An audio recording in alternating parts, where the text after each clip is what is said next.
India, our ancient land, had endured centuries under the yoke of British colonialism. The year was 1930. Our people, diverse and vibrant, were united in their yearning for freedom. The desire for Purna Swaraj, complete independence, burned bright in our hearts. The British, arrogant in their power, dismissed our aspirations. They believed they could rule us indefinitely. The Simon Commission, sent to India to recommend constitutional reforms, became a symbol of our oppression. It had no Indian members. This blatant disregard for our voice ignited a firestorm of protest across the nation. Adding fuel to the fire was the crushing burden of economic exploitation. The British, with their insatiable greed, had imposed heavy taxes on our people. The salt tax in particular was a cruel injustice. Salt, a basic necessity, became a luxury many could ill afford. Gandhiji, the Mahatma, our beloved leader, recognized the simmering discontent. He knew the time was ripe for action, for a movement that would shake the very foundations of British rule. Thus began the Civil Disobedience Movement, a testament to the indomitable spirit of the Indian people. The Indian National Congress, our leading political party, declared Purna Swaraj as our ultimate goal. The demand resonated with millions. From the bustling cities to the remote villages, a collective roar arose. We want freedom! The stage was set for a confrontation that would redefine our destiny. Gandhiji, with his deep understanding of the human spirit, chose a simple yet potent symbol of resistance: salt.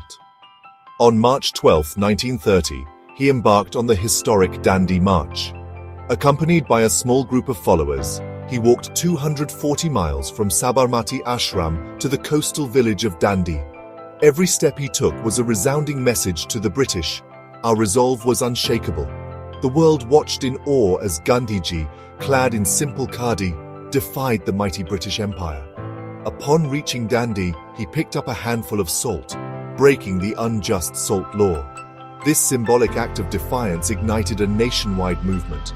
From the Himalayas to the Indian Ocean, men and women, young and old, rose up in protest.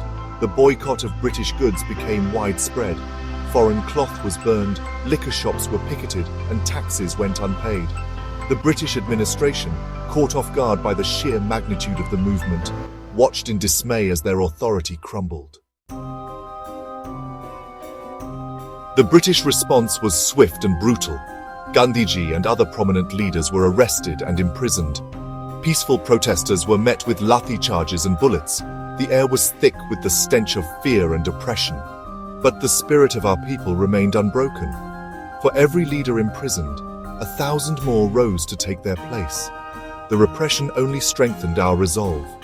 The movement, fueled by the sacrifices of countless Indians, continued unabated. The British, realizing the futility of their oppressive tactics, were forced to negotiate. The Gandhi-Irwin Pact, signed in 1931, brought a temporary halt to the movement. Gandhiji agreed to suspend the Civil Disobedience Movement in exchange for the release of political prisoners and the right to manufacture salt for personal consumption. The pact was a victory, albeit a limited one. It showed the world that the British were not invincible, that even the mightiest empire could be brought to its knees by the power of truth and non-violence. The movement had awakened a nation.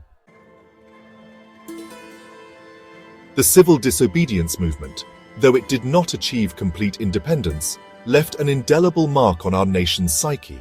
It instilled in us a deep sense of national unity and self-respect. The movement transcended religious, caste, and linguistic barriers. For the first time, we saw ourselves as Indians, united in our struggle for freedom. The movement also had a profound impact on the global stage. It inspired countless others fighting against oppression and injustice. Martin Luther King Jr., the American civil rights leader, drew inspiration from Gandhiji's philosophy of nonviolent resistance. The struggle for freedom was far from over. The civil disobedience movement may have been suspended, but the flame of independence continued to burn bright. It would be another 16 years before India finally achieved its cherished dream of freedom. But the sacrifices made during those tumultuous years of the civil disobedience movement laid the foundation for our eventual victory. The movement taught us the true meaning of courage, sacrifice, and the indomitable spirit of a people determined to be free.